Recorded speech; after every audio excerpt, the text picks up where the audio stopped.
Hello, I am Abhishek Bhaya and you are watching Reality Check. As the 21st century unfolds, we witness a rapid transformation of the global landscape with Asia's resurgence capturing the world's attention.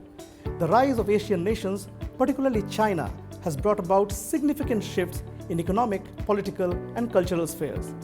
To navigate through this complex terrain and gain a deeper understanding of the Asian century, the rebalancing of power between the West and the East, and its implications for the global order, we spoke with Kishore Mahbubani, a veteran Singaporean diplomat, esteemed scholar, and author of several insightful books on the emerging geopolitical trends, including the Asian 21st century.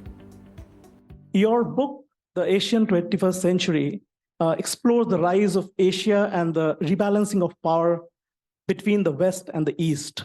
How do you foresee these power shifts influencing world politics and global governance in the coming decades? I think you will see a gradual shift within all institutions of global governance, happening, whereby the Asian voice will become bigger and bigger. Even though the West, for example, has been resisting increasing the share of Asian countries voting in the IMF, I think over time the resistance will be worn down and Asia will have a greater influence, So I see that sometime in the next 10 to 20 years, they'll have to acknowledge that maybe it's time for Asia to run IMF or the World Bank. That's a simple example of that. There's also been the creation of new multilateral organizations in Asia.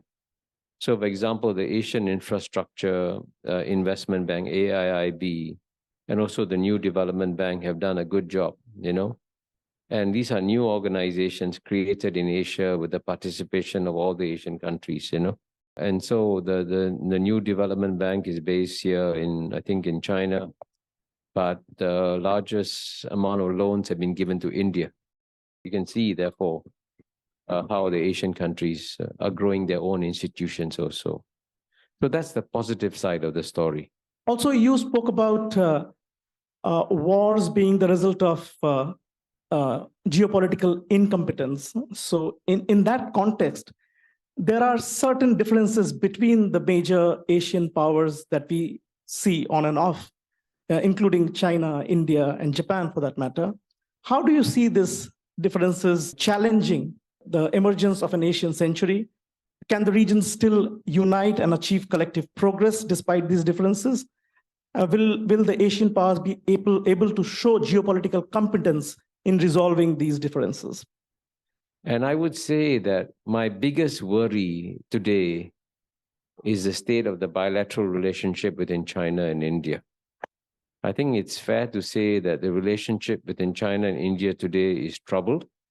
So I would say that's one area where we have to pay attention to. But at the same time, of course, it's important to emphasize that despite their differences, trade between China and India is growing.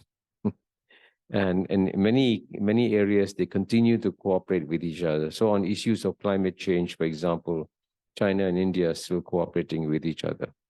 So, but these are relationships that need to be nurtured and developed. And there's also, as we know, a rivalry between China and Japan.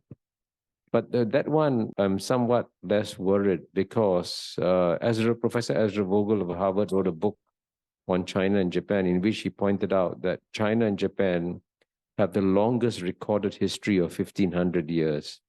And out of 1,500 years, they were only fighting each other for 50 years.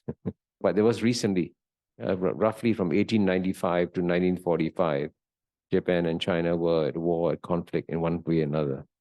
So hopefully, as Ezra Vogel says, they can go back to the past record of peace between China and Japan. Are there specific areas where Asia's influence and contributions will significantly reshape the international order? We have developed in Asia a different culture of peace, which doesn't depend as much on defense-related organizations, but more on a culture of inclusiveness, And so, for example, when the Cold War ended, right, at first, paradoxically, the West embraced Russia and seemed to say, hey, we can get along with Russia. And in Southeast Asia was also divided, right? There was a division between ASEAN and Vietnam. And what's remarkable is that since the end of the Cold War, Vietnam has now become a fully fledged member of ASEAN. Indeed, one of the most successful members of ASEAN is Vietnam. And by contrast, Russia has been excluded from Europe. So you see how we in ASEAN have done a better job of managing the post-Cold War world than Europe has. And that's the difference. So the big difference between European organizations and Asian organizations, in Europe, they say, to join an organization, you must be like us. So if Russia is not democratic enough, they say, Russia, you cannot join. In ASEAN, we say the opposite. We say, oh, because we are different, we must come together in one organization. Then we can talk to each other. So we actually welcome differences. The Europeans reject differences.